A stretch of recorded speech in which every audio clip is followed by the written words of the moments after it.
bagaimana agar kita bisa mencari guru-guru itu, guru-guru akhirat, guru-guru yang menghantarkan kita kepada pemilik nama Allah.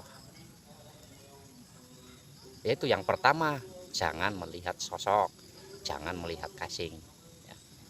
Baik dia dari kalangan apapun ya, dari kalangan apapun jangan dilihat, termasuk walaupun dia secara syariatnya ya bajunya lusuh letak ya,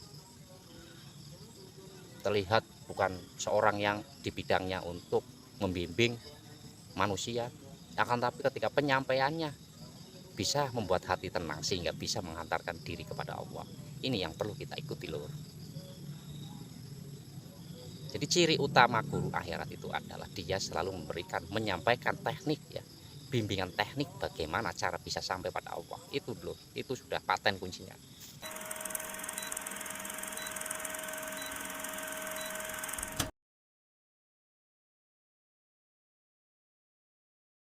Assalamualaikum warahmatullahi wabarakatuh. Bismillah, alhamdulillah, la haula wala quwata illa billah. Saudaraku, poros dulur dimanapun Anda berada, semoga kalian semua dalam kondisi sukacita, dalam kondisi yang berbahagia. Maka dari itu berbahagialah lur, berbahagialah ya. Jangan kasih ruang kepada hati kita untuk menerima satu penderitaan. Walaupun kondisi jasad menderita penuh dengan masalah, akan tetapi jangan kasih ruang kepada hati kita untuk merasakan masalah itu, merasakan penderitaan itu. Jadi selalu aktifkan kebahagiaannya saja ya, karena Allah itu hanya memberi kebahagiaan kepada para makhluknya, tidak akan pernah memberi kesengsaraan, penderitaan. Itu lor ya. Nah, kita di sini santai lor. Apa yang kita mau bahas? Apa yang mau kita kaji? Nanti saya sampaikan di situ. Poros dulur dimanapun Anda berada. Ya. Jadi tema yang akan saya sampaikan pada pertemuan kali ini yaitu apa lur nih lur? Nah, jangan pernah melihat casing ataupun jangan pernah melihat sosok ya. Siapa yang berbicara? Siapa yang memberi materi, siapa yang memberi kajian, akan tapi lihatlah isinya ya. Karena Allah tidak akan melihat status dohiriyah seorang manusia ya. Baik dia kiai, ustadz, ataupun dari kalangan pedagang, petani, pegawai ya, ini tidak dilihat loh. Karena yang dilihat itu adalah kondisi hatinya. Nah, diperuntukkan kepada siapa kondisi hati kita ini? Nah, ini lur tema yang akan kita bahas. Jadi jangan pernah melihat casing ataupun sosok, akan tapi lihat dan dengarkan apa yang dibicarakan. Nah, kita santai lur sambil rokokan biasa.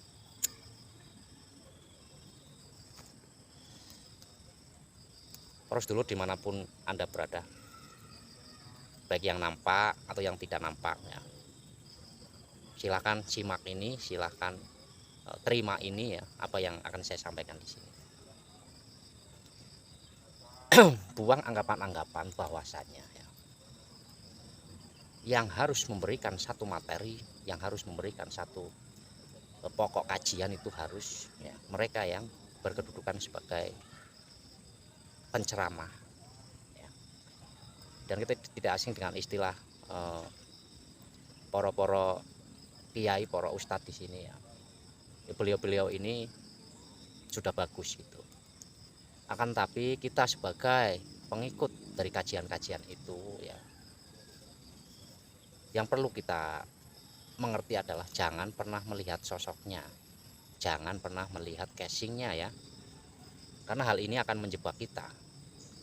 Ketika kita melihat sosoknya, dia harus pakai peci, dia harus pakai surban, dia harus dari kalangan orang yang berpendidikan, mondok, terus yang disampaikan itu banyak dari istilah-istilah Arabnya ya, jangan.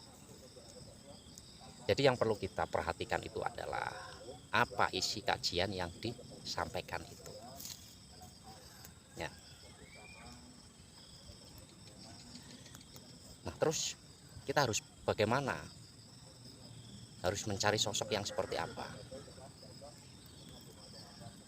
Ya sosok ini tidak terbatasi oleh satu penampilan ya. Terserah dia mau berpenampilan apa, terserah ya. Akan tetapi isi dari penyampaian ataupun kajian yang disampaikan kepada kita itu adalah senantiasa memberikan penyejuk hati ya.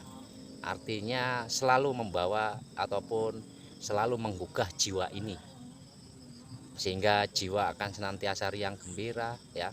Ada kabar-kabar yang diberikan oleh seorang guru itu sehingga jiwa ini merasakan ada setitik kebahagiaan, karena di situ dia melihat jalan bahwasanya apa yang disampaikan oleh guru-guru kita itu adalah sebuah titik cahaya ya menuju kemarifatan Allah. Nah, berarti apa yang harus kita terima dari isi kajian itu? Bukan orangnya yang harus casingnya itu harus dari kalangan yang memang berpendidikan ataupun dari yang pondokan. Jangan melihat itunya loh. Akan tapi lihatlah isi kajiannya. Apabila walaupun orang itu terlihat sebagai orang yang bodoh, terlihat sebagai orang jalanan, akan tapi ketika kajian yang diberikan itu adalah selalu membawa kita menuju Allah dan selalu memberikan teknik-teknik bagaimana cara bertemu Allah, ikuti loh. Kita harus ikuti. Karena apa? Karena inilah sejatinya pembawa kabar gembira. Banyak kajian-kajian yang kita terima itu sudah bagus ya, sudah bagus dan akan sangat bagus ketika para pemberi kajian ini dia menjelaskan bagaimana pencapaian-pencapaian inti dari pencapaian satu ibadah ini diberikan kepada jamaah. Misal sholat yang diterima itu kan sholat yang khusyuk. Nah, jadi sang pemberi kajian ini harusnya bisa memberikan satu metode khusus bagaimana agar bisa khusyuk gitu. Ya. Jadi khusyuk ini bukan cerita loh. Khusyuk ini bukan cerita, akan tapi satu pengalaman, satu pembuktian. Nah, ketika seorang pemberi wejangan ataupun pemberi kajian itu memang dia seorang yang berpengalaman, seorang yang membuktikan perjalanannya langsung sehingga dia bisa menjalankan sholat khusyuk, maka yang dididiknya yang dibimbingnya tentu dia akan diarahkan kepada apa yang telah dia alami. Jadi bukan satu cerita saja loh, khusyuk itu harus begini-begini, tapi ketika kita sendiri belum pernah mengalami khusyuk, ini namanya kita sedang berbohong. Tidak boleh loh, berbohong itu dosa ya, dosa, tidak boleh loh. Jadi harus nyemplung dulu, basah dulu, baru kita bisa bercerita bagaimana rasanya nyemplung di air ya. Seperti itu.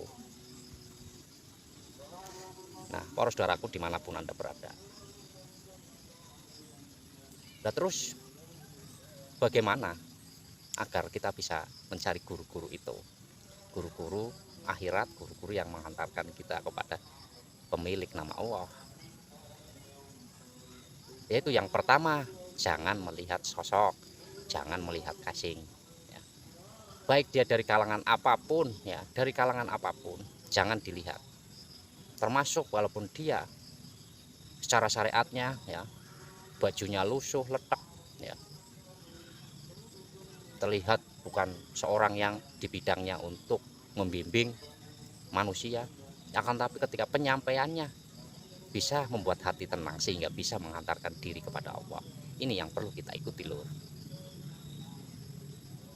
Jadi ciri utama guru akhirat itu adalah dia selalu memberikan, menyampaikan teknik ya, bimbingan teknik bagaimana cara bisa sampai pada Allah. Itu loh, itu sudah paten kuncinya. Itu sudah paten. Jadi harus kita mengerti ini ya. Sekali lagi, jangan pernah melihat sosok, karena Allah tidak pernah melihat sisi dohiriyahnya seorang manusia. Yang dilihatnya adalah sisi rohaniyahnya seorang manusia. Artinya dohiriyahnya boleh dia tukang beca, boleh dia tukang pemulung, ya mohon maaf, boleh dia pedagang, ya apa saja, boleh dia petani yang sedang di kebun, ya.